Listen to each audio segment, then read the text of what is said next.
tahun baru, tahun 2021 ini. Malam perpisahan tahun 2020, firman Tuhan mengajar kita Ebenezer, bahwa sampai di sini Tuhan menyertai kita. Artinya sampai mengakhiri tahun 2020 kita disertai Tuhan, tapi juga kita disertai Tuhan setiap hari. Kemudian tanggal 1 firman Tuhan mengajar kita bahwa kita harus hidup karena iman, bukan karena melihat.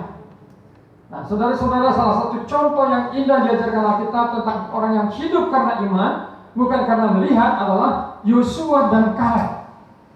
12 pengintai diutus Musa untuk melihat tanah Kanaan yang akan dimasuki itu. 10 pengintai melaporkan yang sama dengan dilaporkan oleh Yosua dan Kaleb, bahwa tanah itu tanah yang makmur, tanah yang penuh dengan buah-buah yang segar, luar biasa tanah.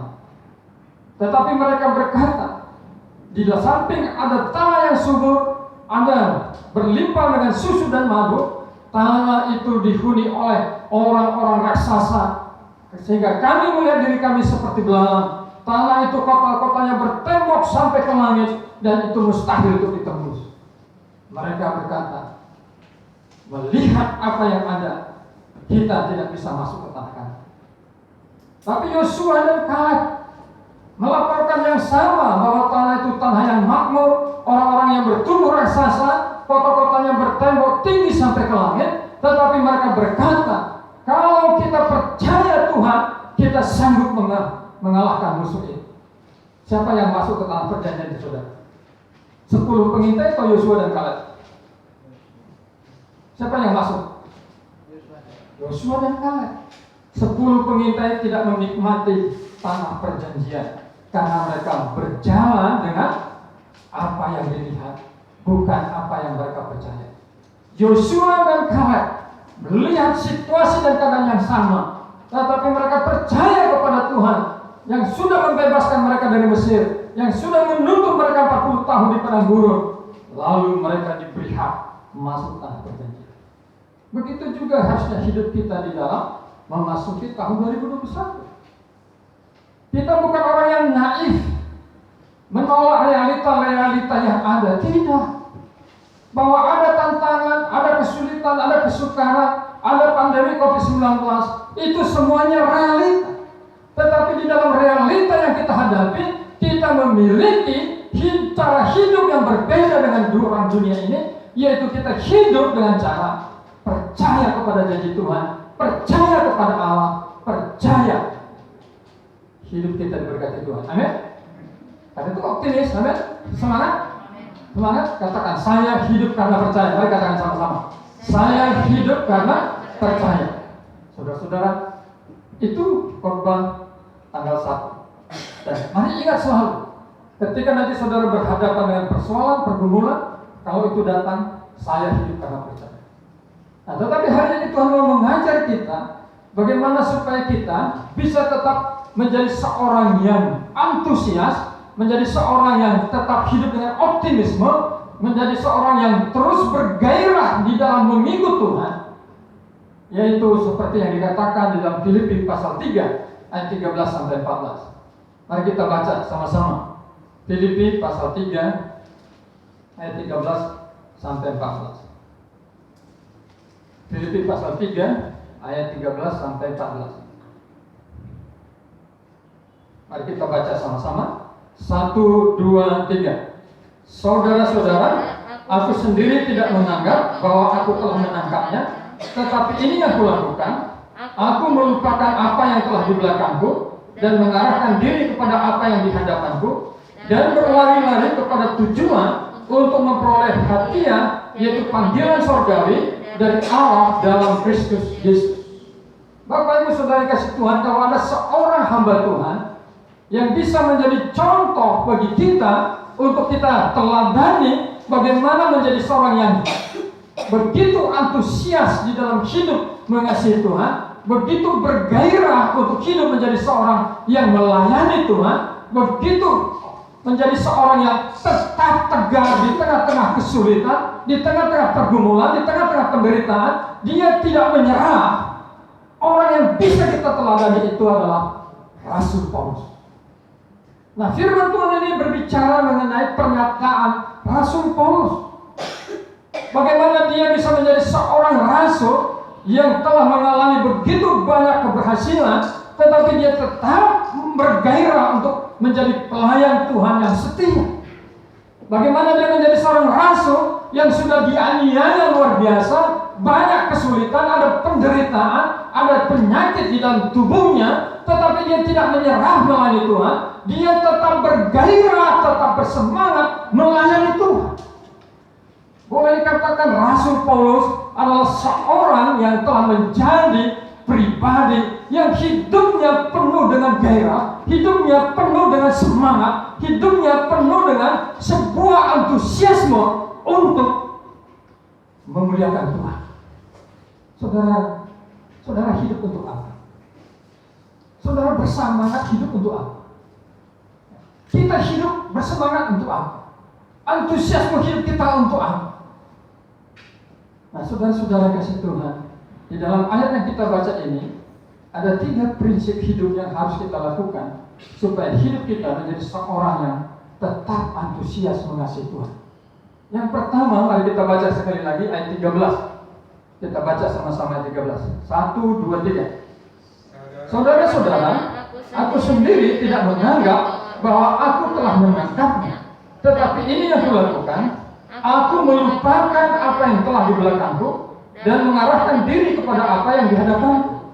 Yang pertama, Rasul Paulus dalam firman Tuhan ini berkata, dia memiliki prinsip hidup bahwa yang dia lakukan dalam hidup ini, dia melupakan apa yang di belakang. Saudara-saudara dikasih Tuhan, Pendeta Bambang Sungkono, seorang teman yang baik, hamba Tuhan yang sangat cinta Tuhan. Dia sebelum menjadi pendeta adalah seorang profesional. Dia pernah bekerja di sebuah perusahaan obat yang besar, saudara-saudara. Tapi dia putuskan menjadi pendeta. Dan dia selalu berkata, hidup ini jangan dibiarkan melihat ke belakang, dibebani oleh masa lalu kita. Dia memberikan gambaran bahwa orang yang hidup dibebani masa lalu itu seperti sebuah kapal yang akan berlayar, ya. Dia ada di pelabuhan, lalu kapal ini akan berlayar, mesinnya sudah dihidupkan, lalu nahodanya juga sudah siap, lalu memasukkan gigi kapal itu untuk maju. Pelan kapal ini bisa maju, tetapi tiba-tiba kapal ini tidak bisa maju lagi. Bukan karena mesinnya rusak, bukan karena nahodanya tidak pandai, tetapi karena ada tambang yang masih terikat di kapal itu dan di pelabuhan. Jadi tambang yang besar itu membuat kapal itu, walaupun mesinnya begitu sudah dihidupkan, nahodanya pandai, tetapi kapal itu tidak bisa bergerak maju karena dia masih tertambat di pelabuhan. Itu masalah, saudara. Hidup seseorang tidak pernah menjadi hidup yang penuh maksimal adalah karena dia dibebani dengan masa lalu. Nah, bicara tentang masa lalu itu ada 2 bagian dalam hidup kita. Bagian yang pertama dalam masa lalu yaitu ketika kita mengalami keberhasilan. Kita menjadi orang yang berhasil dalam hidup kita. Kita bisa berkata, waduh, saya sudah pernah menjadi seperti ini. Saya pernah menjadi seorang seperti ini. Saya pernah menjadi pejabat di sini. Saya dulu pernah punya toko. Saya dulu pernah seperti ini. Saudara-saudara, itu namanya apa? Orang hidup di dalam apa? Masa lalu dengan nostalgia. Kita menjadi orang yang disebut manusia nostalgia. Nah, orang-orang tua kecenderungannya kan seperti itu, ya. Kalau minta dia cerita-ceritanya masa lalu ke masa depan. Dulu saya begini, dulu saya begini. Nah, saudara-saudara, itu membebani kita. Kalau kita ingat-ingat terus yang masa lalu kita, yang berhasil itu, kita bisa bangga, kita bisa puas, lalu kita berhenti karena kita berpikir, saya sudah sukses. Rasul Paulus berkata dalam firman Tuhan ini, Saudara-saudara, aku sendiri tidak menganggap bahwa aku telah menangkapnya. Artinya aku sudah berhasil. Tetapi ini yang aku lakukan, aku melupakan apa yang di belakangku, yaitu keberhasilan-keberhasilan yang sudah pernah saya capai. Itu tidak saya biarkan menggoda saya, mengikat saya untuk berhenti, untuk maju. Dia berkata, aku melupakan. Tapi bagian yang kedua dalam masa lalu kita itu tentang apa? Kekecewaan. Kita punya masa lalu yang telah menyakiti kita. Mungkin ada orang yang sudah memperlakukan kita tidak adil. Atau mungkin kita telah berbuat sebuah dosa dan jatuh dalam dosa. Kita gagal dalam mencapai apa yang kita inginkan. Itu membuat kita berada di dalam kecewaan, berada di dalam sebuah kemarahan, berada di dalam sebuah kepahitan. Masa lalu kita tidak hanya bicara tentang masa-masa yang menyenangkan, masa-masa yang indah, masa-masa yang membuat kita bangga, tetapi masa lalu kita juga adalah masa lalu di mana kita penuh dengan air mata, di mana kita pernah tersakiti, kita ditolak, kita dimaki, kita dihina. Dan ada banyak orang tidak bisa maju karena dia hidup dengan kepahitan. Dia terus mengingat masa lalu. Dia menjadi manusia traumatis. Saudara-saudara yang kasih Tuhan, Paulus berkata, aku melupakan yang di belakang. Saudara, siapa wanita yang diperintahkan Tuhan untuk tidak melihat ke belakang tetapi dia melihat ke belakang? Siapa? Istri Lot, bukan Lot. Apa yang terjadi dengan istri Lot? Menjadi tiang garam. Hidup kita bukan di masa lalu.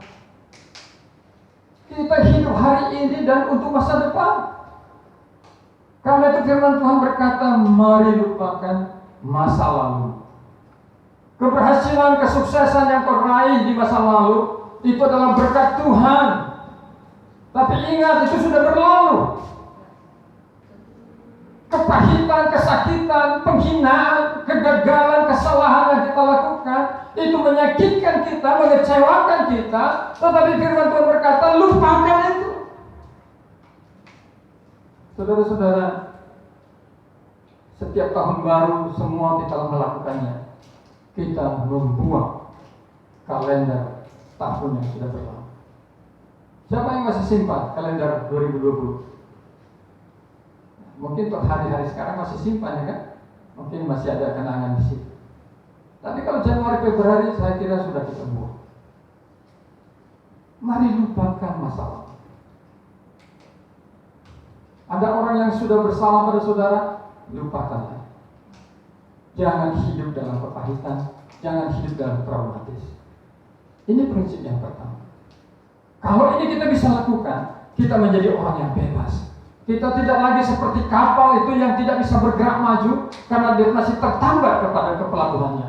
Tapi kita menjadi seperti kapal yang sudah bergerak bebas karena tambang yang mengikatnya ke pelabuhan sudah dilepas. Ini prinsip yang pertama. Tapi prinsip yang kedua, mari kita kembali baca dalam ayat 13. Prinsip yang kedua dalam ayat 13. Kita baca sama-sama. 1, 2, 3. Saudara-saudara, aku sendiri tidak menganggap bahwa aku telah menangkapnya. Tetapi ini yang kulakukan. Aku melupakan apa yang telah di belakangku dan mengarahkan diri kepada apa yang di hadapanku. Saudara-saudara, firman Tuhan ini mau berkata begini. Kalau kau mau hidup berhasil, kau mau hidup diberkati, kau mau hidupmu mengalami pemulihan, jangan berjalan melihat ke belakang.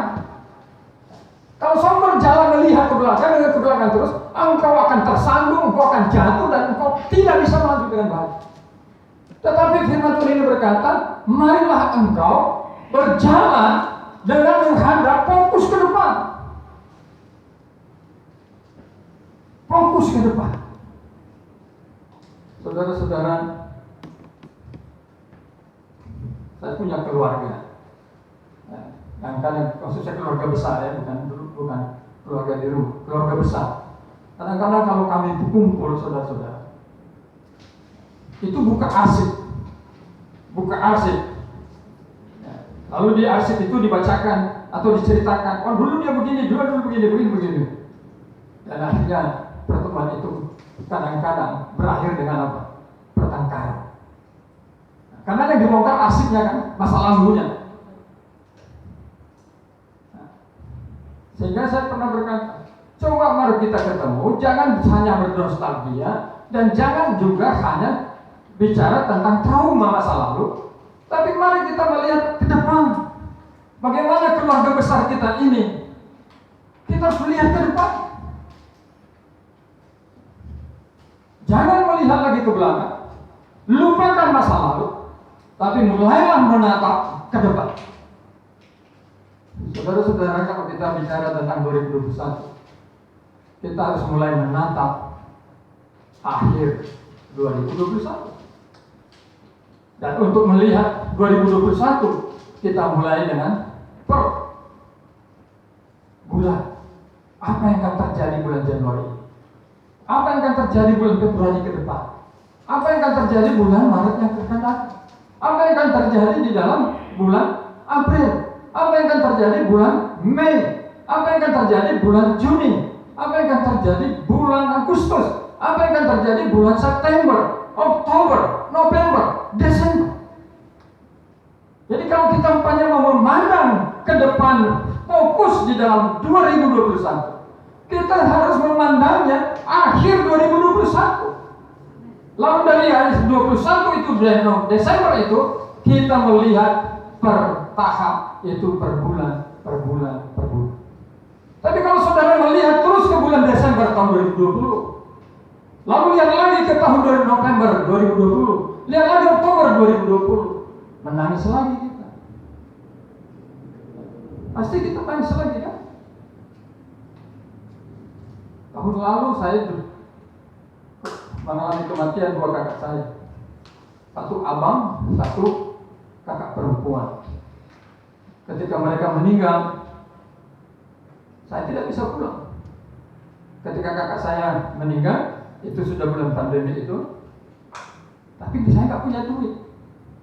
Kalau pulang nggak bisa beli tiket. Jadi hanya saya telepon anaknya, minta maaf nggak bisa datang. Lalu beberapa bulan kemudian abang saya meninggal. Waktu abang saya meninggal, saya lagi sakit. Waktu itu leher saya itu yang ada benjolan itu. Sedih. Jadi kalau kita terus lihat ke belakang, kita sedih. Karena firman Tuhan ini berkata, dan mengarahkan diri kepada apa yang di hadapan. Saudara-saudara, di mobil itu ada banyak kaca. Di depan kacanya lebar, ya kan? Kemudian di kiri kanan ada kaca spion. Lalu ada kaca jendela. Lalu ada kaca belakang. Bayangkan kalau seorang supir, dia sibuk melirik ke kiri, melirik ke kanan, lihat spion kiri, spion kanan, atau ke belakang. Kira-kira bagaimana jalan mobilnya? Bisa zigzag ya? Bisa tabrakan. Karena itu dibuatlah kaca di depan yang paling lebar, supaya supirnya bisa melihat ke depan dengan lega, dengan bebas, dan dia bisa fokus ke depan. Hidup itu harus seperti itu. Boleh lirik kaca spion kiri, lirik kaca spion kanan, tapi jangan lama-lama. Hanya untuk melihat ada bahaya apa tidak, itu saja. Boleh lirik sebentar masa lalu kita. Oh, dulu gini saya diberkati Tuhan, dulu begini saya kecewa. Tapi jangan lama-lama. Apalagi kalau saudara lihat kaca yang di belakang itu besar sekali, saudara menoleh ke belakang, lalu saudara asing melihat yang di belakang. Ada mobil kencang di belakang seperti itu, saudara menjadi apa? Ketakutan. Akhirnya kita takut. Mari pakai pandangan yang ke depan, fokus yang ke depan. Hidup ini terus ke depan. Nah, khususnya kita orang tua ini, mari kita motivasi anak-anak kita untuk berbicara tentang apa yang di depan, bukan apa yang di belakang. Mereka adalah orang yang akan hidup untuk masa depan. Stephen itu akan menjadi pemuda 10 tahun lagi. Apa yang akan terjadi untuk pemuda 10 tahun lagi? Saudara, luar biasa. Sekarang saja kita kaget, ya kan? Anak muda sekarang, ya, seperti Billy, seperti Yosi, apa nih, kan masih muda ya. Walaupun Yosi sudah berumah tangga, tapi usianya masih muda. Mereka punya alat satu pegangan itu. Di situ semuanya bisa, dengar musik bisa, nonton film bisa, teleponan bisa, bekerja bisa, mau mengarang bisa, menulis di situ bisa, bikin video bisa, smartphone. Tapi siapa tahu 10 tahun lagi bukan lagi dipegang saudara-saudara. 10 tahun lagi Stephen akan berhadapan dengan teknologi yang jauh lebih canggih. Jadi alatnya tidak lagi dipegang, tapi cukup di angin ini, tak keluar gambar, tak keluar gambar, keluar gambar. Siapa tahu? Jadi mereka akan menjadi hidup di masa depan, sesuatu yang luar biasa. Nah, mari kita mempunyai jiwa seperti itu. Kita arahkan anak kita untuk melihat yang ke depan, yang ke depan. Tapi yang ketiga, yang terakhir, ayat 14. Mari kita baca sama-sama. Kita baca sama-sama. Ayat 14.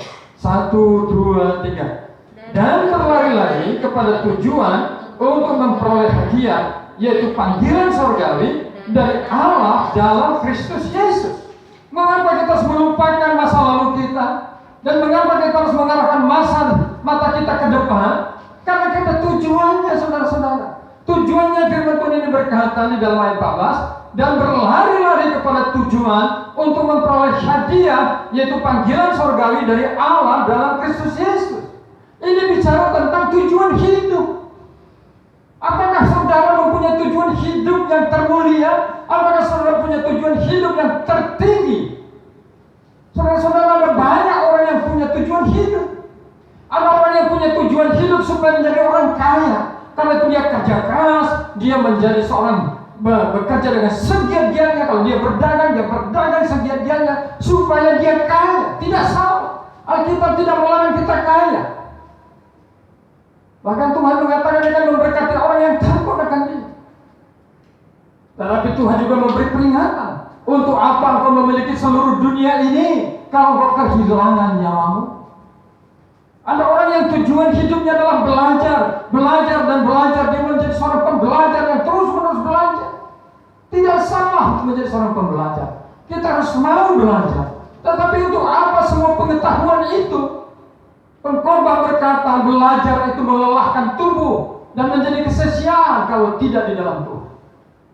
Saudara-saudara, tujuan hidup saudara itu apa? Apa tujuan hidup kita?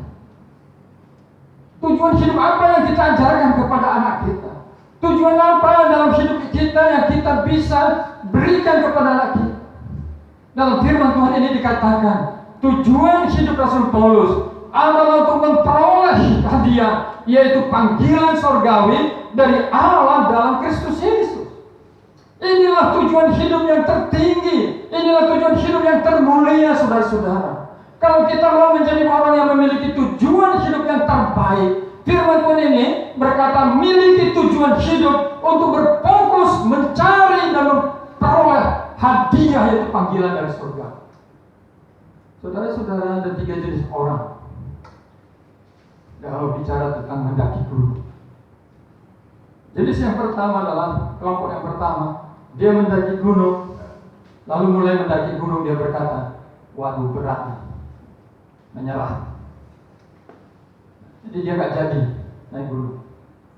Baru mencoba naik gunung sedikit, sudah menyerah karena banyak kesulitan. Lalu kelompok yang kedua, mereka menghadapi kesulitan tapi mereka tetap naik. Lalu sampai di puncak pertama dari gunung itu, bukan puncak tertinggi. Mereka berkata, wih, kita sudah sampai di puncak nih. Kita pasang kemah. Lalu mereka berkemah. Dan mereka tidak lanjutkan naik puncak tertinggi. Mereka puas dengan puncak yang rendah. Lalu kelompok yang ketiga, mereka berkata, ini belum puncaknya nih. Ini hanya salah satu puncak, tapi bukan puncak tertinggi. Ayo kita coba ke puncak yang tertinggi. Lalu mereka naik ke puncak yang tertinggi. Tantangannya lebih berat, kesulitannya lebih besar. Tapi mereka memaksakan diri. Lalu mereka akhirnya tiba di puncak tertinggi. Mereka pasang kemah. Ketika matahari terbit, mereka lihat begitu indah pemandangan. Mereka berkata, keindahan di puncak tertinggi ini patut untuk disyukuri, patut untuk dibayar dengan kesulitan yang besar. Saudara, izinkan saya bertanya, saudara hidup dengan tujuan, dengan kelompok yang mana? Ikut Tuhan sedikit ada persoalan, mundur.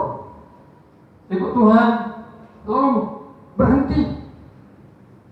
Atau yang kedua, saudara ikut Tuhan, ada kesulitan, saudara masih maju. Tapi begitu diberkati Tuhan, saudara berkata, "Woi, puji Tuhan." Stop. Dia menikmati berkatnya. Dia berhenti di situ.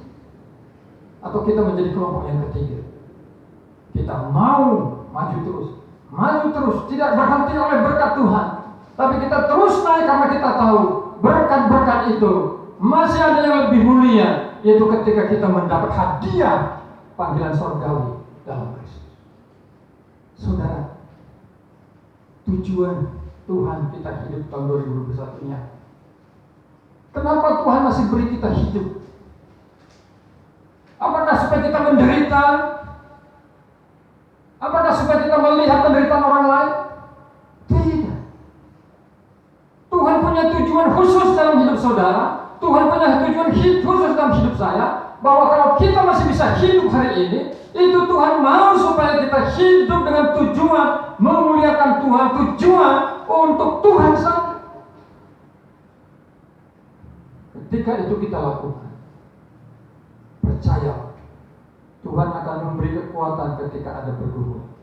Tuhan akan berjalan keluar ketika ada masalah. Tuhan akan cukupkan kebutuhan kita ketika kita membutuhkan. Tuhan akan memberkati kita. Tetapi jangan berhenti ketika hidupmu sudah diberkati.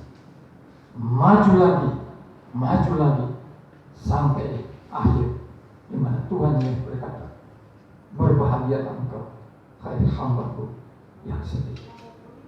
Kita berdoa.